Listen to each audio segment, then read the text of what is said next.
Alors nous nous trouvons ici au château de la Durbelière, qui est le château, la demeure natale d'Henri de la Rochejacquelin, célèbre généralissime des guerres de Vendée. Il est né ici en 1772, donc celui qu'on appelle l'archange de la Vendée, c'est un des chefs vendéens les plus emblématiques. Alors ce château a fini en ruine parce qu'il a été brûlé à 5 reprises pendant les guerres de Vendée, parce que les républicains, sachant que c'était le lieu de la demeure d'Henri de la Rochejacquelin, se sont acharnés dessus. Il y a les républicains qui ont fait de la destruction, mais c'est surtout le temps qui a fait que le château se retrouve dans cet état, puisque ensuite les descendants n'ont pas, les membres de la famille la Rochejacquelin n'ont pas essayé de restaurer les ruines. Donc nous nous trouvons ici au château de la Durbelière, qui est la demeure natale d'Henri de la Rochejacquelin. Ce château date du Moyen-Âge, au moins du XVe siècle. Il y a eu une construction au XVe siècle, ensuite avec des restaurations successives au XVIIe siècle. Par exemple, cette balustrade, magnifique balustrade qu'on voit, date du XVIIe siècle. Il y a eu différentes dates de restauration. Et le château appartenait à la famille de Rorthais, qui ensuite est passé par alliance à la famille de la Rochejacquelin au début du XVIIIe siècle. Donc pendant les guerres de Vendée, le château appartient à la famille depuis presque un siècle. Henri de la Rochejacquelin est né ici, dans une des tours, la tour carrée qu'on peut apercevoir là-bas. Il y est né le 30 août 1772. C'est-à-dire que quand les guerres de Vendée éclatent, il n'a pas encore 21 ans, il a encore 20 ans. Alors ce site est surtout connu pour la fameuse prise d'armes d'Henri de la Rochejacquelin, c'est le 13 avril 1793. À ce moment-là, la guerre de Vendée a commencé depuis un mois, en Anjou et dans l'actuelle Vendée, mais là on se trouve en Deux-Sèvres et à ce moment-là les Deux-Sèvres ne s'étaient pas encore révoltés. Pourquoi? Parce qu'en août 1792 il y avait déjà eu une insurrection en août 92 et qui a été matée dans le sang. C'est pour ça que les habitants du secteur sont un peu plus prudents et ils savent qu'Henri de la Rochejacquelin est revenu au pays puisqu'il a passé tout l'hiver un peu plus loin du côté de Bressuire chez son cousin, le général Lescure, celui qui sera le général Lescure. Donc il revient ici, dans sa demeure natale, en avril 1793. Et quand il vient, il y a plus de 3000 paysans des communes alentours, des paroisses alentours, qui viennent le trouver pour qu'il se mette à leur tête. Les Vendéens, donc ceux qu'on appelle les Vendéens, les insurgés, refusent de rentrer chez eux, de rentrer dans leur chaumière. Ils veulent qu'Henri de la Rochejacquelin se mette à leur tête, alors qu'il n'a seulement que 20 ans. Et au début, Henri de la Rochejacquelin, même s'il attendait bien sûr ce soulèvement, parce que lui, son projet, c'était de sauver le roi. Il n'a pas pu honorer cette promesse qu'il s'était faite, puisqu'il avait participé à la défense des Tuileries en août 92. Donc il a bien sûr été meurtri dans sa chair quand il a vu le palais être saccagé, la famille royale bien sûr être emprisonnée et le roi ensuite guillotiné. Et il n'a rien pu faire pour les sauver. Donc forcément, cette insurrection répond un petit peu à ses vœux, mais c'est une insurrection qui est complètement spontanée, comme le reste des guerres de Vendée. C'est vraiment une révolte populaire et les paysans viennent chercher les nobles, donc comme la Rochejacquelin. Donc on est le 13 avril 1793 et Henri, qui au départ est un petit peu impressionné, parce que 3000 paysans qui viennent le chercher alors qu'il n'a aucune expérience militaire, eh bien il accepte de se mettre à leur tête et il leur dit cette phrase restée célèbre: si mon père était ici, il vous inspirerait plus de confiance, puisque son père était parti aux Antilles avec le reste de sa famille où il possédait des plantations. Et Henri de la Rochejacquelin continue en disant: mais par mon courage, j'espère me montrer digne d'être à votre tête. Et il termine en disant: si j'avance, suivez-moi, si je recule, tuez-moi, si je meurs, vengez-moi. Et donc il arrive à électriser ces hommes et ils partent dans un village voisin qui s'appelle les Aubiers, où il y a une armée républicaine qui s'y trouve, et il remporte sa première victoire. Donc on est le 13 avril 93, la première victoire d'une longue série. Alors il y a déjà eu des événements après cette prise d'armes du 13 avril 93, quand les républicains sont venus une première fois brûler le château. On est le 4 juillet 93, c'est le général Westermann, celui qu'on surnomme le boucher de la Vendée, qui vient mettre le feu au château. Sauf qu'il n'y a pas eu beaucoup de destruction, parce que les républicains sont arrivés de nuit.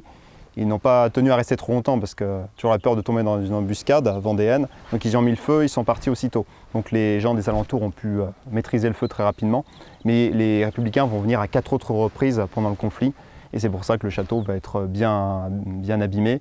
Et les descendants, en fait, les autres membres de la famille la Rochejacquelin ne restaureront jamais le château pour qu'il retrouve sa forme d'origine.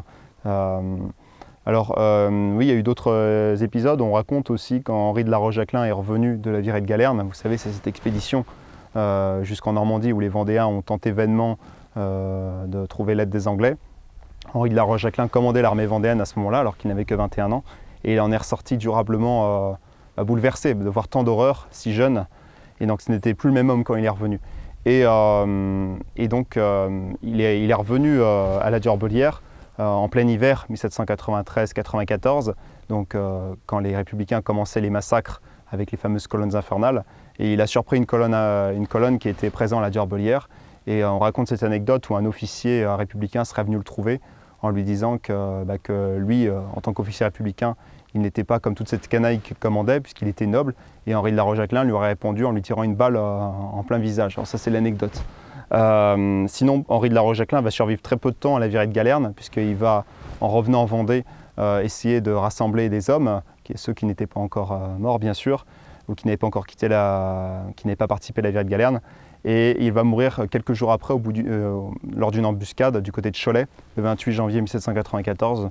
Alors, je peux vous raconter cette anecdote, si vous voulez, parce qu'elle est quand même significative du combat chrétien que portaient les Vendéens, puisque donc quand Henri et son armée arrivent dans le bourg de Noyer, donc qui se trouve tout près de Cholet, une colonne infernale est en train de partir, elle vient de brûler le bourg, de mettre le feu au bourg, et donc la Rochajclin attaque l'arrière-garde de cette armée.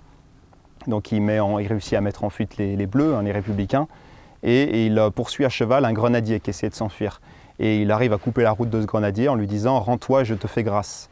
Et le Républicain, au départ, accepte de mettre bas les armes, mais quand il apprend qu'il a face à lui Henri de la Rochajclin, le fameux Henri de la Rochajclin dont les Républicains se promettaient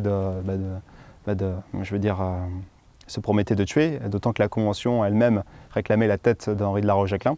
Donc il comprend qu'il a face à lui Henri de la Rochajclin et donc il va épauler son fusil, il va tirer à bout portant sur Henri de la Rochajclin qui va lui tirer une balle entre les deux yeux. Henri qui était à cheval s'écroule et les Vendéens qui sont autour de lui sont fous de rage et donc massacrent le grenadier sur place. Et pour terminer, Stofflet, qui est un autre chef vendéen qui était présent aux côtés de M. Henri quand il a été tué, est fou de chagrin puisqu'il aimait beaucoup M. Henri. Et il commande à ses hommes de sabrer le visage de la Rochajclin pour que les Bleus justement ne puissent pas le reconnaître. C'est comme je vous disais, la Convention avait demandé qu'on apporte la tête de celui qu'on appelle l'archange de la Vendée ou l'Achille vendéen si vous voulez. Parce que c'était vraiment une figure, une grande figure. Et donc c'est pour ça qu'il demande de sabrer le visage et Henri va être enterré, il va être dénudé et il va être enterré avec son agresseur pour que les Bleus ne puissent pas profaner la sépulture et envoyer la tête à la Convention.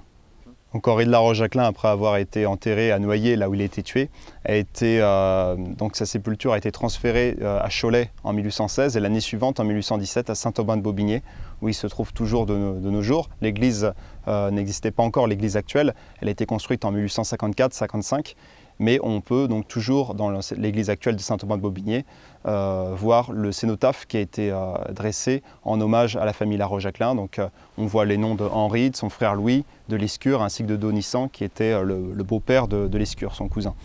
Et donc les corps se trouvent sous le cénotaphe, dans la crypte, donc qui est une crypte familiale, puisque ce sont des descendants par alliance, la famille Savary de Borgard, qui possède la sépulture. Donc Henri se trouve sur place.